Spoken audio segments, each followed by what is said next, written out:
Landforms Investigation 5, Bird's Eye View. In Bird's Eye View, students will observe and describe the types of information found on a topographic map. They will compare the Mount Shasta foam model to the USGS topographic map of Mount Shasta.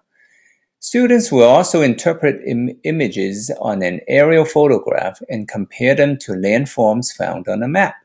Finally, students will create a map of an area using an aerial photograph and a grid. Students will perform these tasks in Part 1 of the investigation.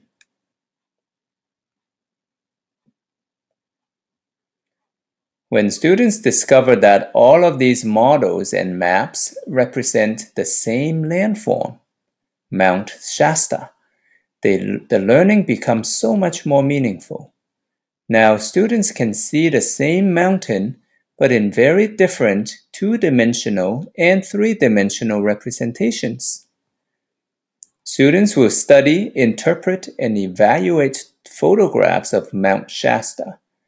They will also use the USGS website to find topographic maps of their areas.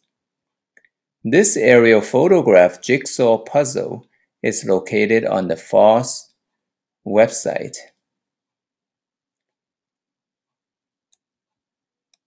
In this investigation, students will study maps and photographs at different map stations. When students finish, they can read the science stories, The Eye of the Needle. The last part of this investigation is to have students propose and complete a project that is related to landforms. They can choose from any of these topics or come up with their own ideas. Since most of the activities in this unit are guided, projects can allow students to follow their own interests and help them internalize their learning.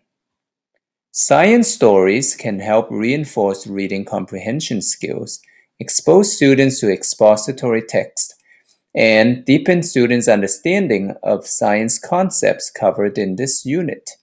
To access digital ebooks, click the Student eBook link under the Digital Only Resource tab. Passages can be read aloud when the speaker icon is clicked. The word bank and content inquiry sections at the end of each part of the investigation help students to reflect on their learning. These are the words covered in this investigation. Photo cards are also very helpful to ELLs and visual learners. For assessment purposes, students are encouraged to record their learning in the form of a notebook or journal. You may find a science notebook rubric on the BPS Science Weebly website. Additional rubrics can also be found in the teacher's guide. You can also find the student learning outcome document on the BPS Science Weebly website. This document gives you an overview of the learning outcomes for each investigation, and they are organized by units of study. And here is one for the last investigation. By the end of the investigation, students will be able to demonstrate these skills related to maps and models. For more resources, you may visit the FOSS website where you can find valuable materials. In order to view the contents of this website, you will need to obtain the access codes from the Science SIS page.